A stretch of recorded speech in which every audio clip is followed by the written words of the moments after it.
ආදර දරුවනි, ආදර සහෝදර සහෝදරියනි, අපි අද තවත් සුද්ධ සතියක් ආරම්භ කරනවා.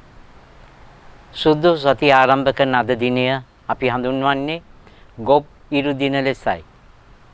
අපි දිව්‍ය පූජාවට පෙර ගොබ් ආසිරි ගන්වන ස්ථාන එකතු වෙලා ගොබ් ආසිරි ගන්වලා එදා ජේසුස් ස්වාමින් වහන්සේ ජයශ්‍රීයෙන් ජෙරුසලමට රජෙකු ලෙස කොටලුවකු පිට වැඩම කළ ඒ අවස්ථාව සිහිපත් කරමින් ජනතාව එදා කෑමොර දුන්න හෝසන්නා කියලා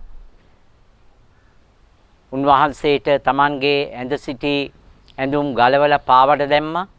උන්වහන්සේ රජෙක් කොට පිළිගත්තා. ඒ අවස්ථාව අද අපි මේ ගොබ්බිරු දින දී පූජාව ආරම්භයේ කෙටි පෙරහැරක් තුල සිහිපත් කරනවා. උන්වහන්සේ අපගේ එකම රජාණන් බව ජයෝත්සවයෙන් පිළිගනු ලබනවා. ඒත් එක්කම අපි දී පූජාව ආරම්භ කරලා සුද්ධ සුවිශේෂය තුල මෙනෙහි කරන්නේ උන්වහන්සේගේ දුක් විඳීම මරණය පිළිබඳවයි.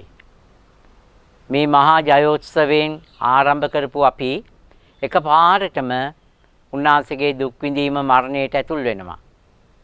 ආදර දරුවනි, ආදර සහෝදර සහෝදරියනි, සුද්ධ සතිය කියන්නේ උන්වහන්සේගේ ජීවිතයේ උත්තරීතර අවස්ථාවන් සිහිපත් කරන සතියයි. උන්වහන්සේගේ දුක් විඳීම මරණය සහ උත්ථානය තුල මේ මහෝත්තමයන්න් වහන්සේ අපිව ගලවන්නට උන්වහන්සේ වේපු කාර්ය අකුරටම සර්ව සම්පූර්ණයෙන්ම ඉෂ්ට කරනු ලබන අවස්ථා තමයි අපි මේ සුද්ධ සතිය තුල මෙනෙහි කරනු ලබන්නේ. ඒ අනුව ආදර දරුවනි, ආදර සහෝදර සහෝදරියනි, අපි මේ සුද්ධ සතිය ආරම්භ කරන ගොබ්බිරු දිනින් ආරම්භ කරන මේ සුද්ධ සතිය අපි ස්වාමින් වහන්සේගේ ජීවිතයේ විවිධ සිද්ධීන් සිහිපත් කරන කාලයකට වඩා ඒ සිද්ධීන් තුළ අපේ ජීවිතවලට උන්වහන්සේ ඇති කරනු ලැබූ ඒ මහා බලය, මහා වරප්‍රසාද, මහා ආලෝකය, මහා ගැලවීම මොකක්ද කියලා ගැඹුරින් මෙනෙහි කරන කාලයක් බවට පත් කරගනිමු.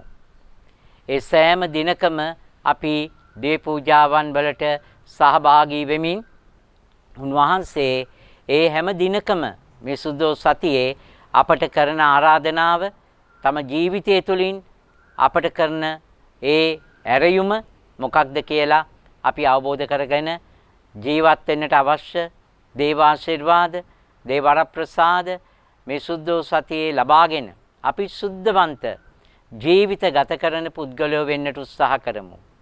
අපි අලුබදාදායින් ආරම්භ කළේ ඔබගේ හදවත, මගේ හදවත ඉරාගෙන උන්වහන්සේ වෙතට එන්න කියලයි.